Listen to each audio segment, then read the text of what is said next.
দেখেন এটা হলো বড়াইল ইউনিয়নের ভিতরে এবং মামুদপুর ইউনিয়নের মধ্যেও আছে এখানে। সামনে গ্রাম হচ্ছে ময়ূম গ্রাম আর ওইটা হচ্ছে হাটশহর গ্রাম।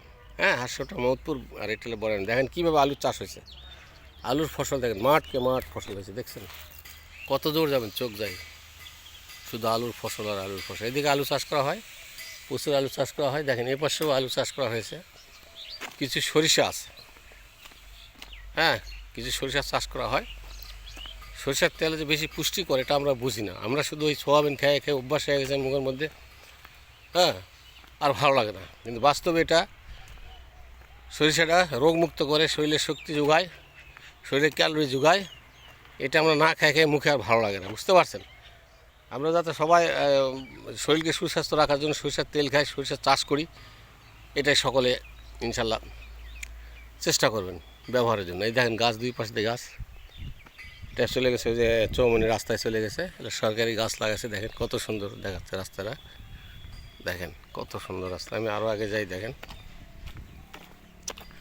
আলুর পাশের বিখ্যাত এই জয়পুরহাট জেলার প্রায় 12 এলাকায় শুধু আলুর চাষ আর আলুর চাষ, প্রচুর আলুর চাষ হয়।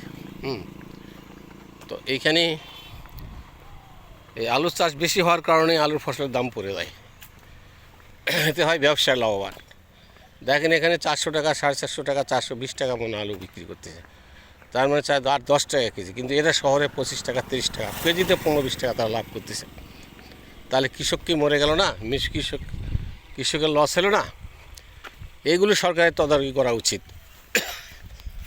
প্রধান খাদ্য হচ্ছে আলু, অন্যান্য তরকারির দাম বেশি। মানুষ কী দেবে? আলু ভর্তা খাবে, আলুর সানা খাবে, আলুর ভাজি খাবে, আলুর ঝোল খাবে, মাছ দেওয়া, মাংস দেওয়া আলু সবচেয়ে ভালো খাবার। যদি একটু গ্যাস করে, কিন্তু আলু ভালো খাবার। তো আমরা সবাই চেষ্টা করি যাতে আলু তরকারি খাওয়া এবং সরিষার তেল খাওয়া। সরিষার তেল খান, গায়ে মাখে, শরীর ছোটো ছোটো বাচ্চাদের গায়ে মাখে, রোদ্রে রাখলে বাচ্চাদের রোগ বালাই চলে যায়। এই দেখেন রাস্তা কত দূর চলে গেছে। এই যে ভাইরা আলু তুলতেছে, আলু বেচতেছে। জিজ্ঞেস করে নেই কত করে আলু বেচতেছে, দেখি।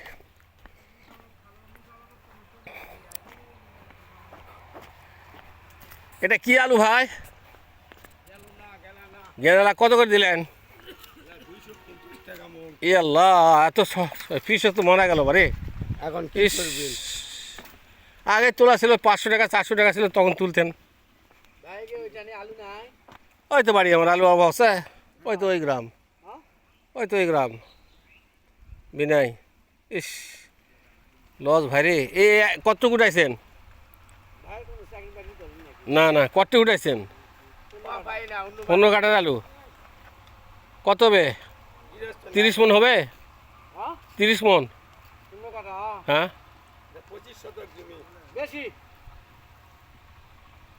হ্যাঁ হ্যাঁ রে, কী কথা! 15, এত লস! ইস, কৃষক কীভাবে বাঁচবে? এই আলু শহরে 20 টাকা বেচতেছে, বুঝছেন? এই আলু আর লালগুলা 30 টাকা, 45 টাকা এরকম। কৃষক মারার একটা জায়গা। এই যে আলুর ফসল লাগছে, দেখেন উপাশে সরিষা। দেখেন একটা মহিলা আসতেছে, একটা মহিলা আসতেছে, সম্ভবত কোথাও যাবে। দেখেন রাস্তাটা কত সুন্দর। এটা হচ্ছে হাটশহর টু চৌমনি রাস্তা। দেখেন ডিপ মেশিনে পানি পড়তেছে, দেখেন কি সুন্দর পানি পড়তেছে। শ্যালো মেশিন দিয়ে পানি সেচতেছে, এই চাষ করে। হ্যাঁ, রাস্তাটা কত প্লেন, সোজা। আচ্ছা, ওই মেন রাস্তা, বড় রাস্তা চলে গেছে ওই দিক দিয়ে, ভাসিলা হয়ে খেতলাল, জয়পুরহাট, আবার ঘুরে আকিল বোঝাতে পারবেন। চলে গেছে শিরোটি, এদিক চলে গেছে একদম মাত্রা হয়ে গোবিন্দগঞ্জ। হ্যাঁ, গোবিন্দগঞ্জ উপজেলার মধ্যে ঢুকছে, অর্থাৎ বগুড়া জেলার মধ্যে। তো নটার মধ্যে গাইবান্ধা জেলার মধ্যে ঢুকছে। হ্যাঁ, তাহলে আল্লাহর কী মহিমা! দেখেন কি সুন্দর ফসলের মাঠ। প্রথম আলু লাগাইছিল কীরকম ছিল, তারপর আলুর গাছ হয়েছে কীরকম ছিল, এখন বেশি হয়ে গেছে, এখন কীরকম লাগে দেখেন। ইস, সে আল্লাহকে, সে মহান সৃষ্টিকর্তাকে আমরা চিনি না, আমরা বুঝি না কী খাবার আমার জন্য সৃষ্টি করেছে, রাখছে। দেখেন এগুলো যদি না দিত আমাদের বাঁচতাম, আর কী খেয়ে বাঁচতাম?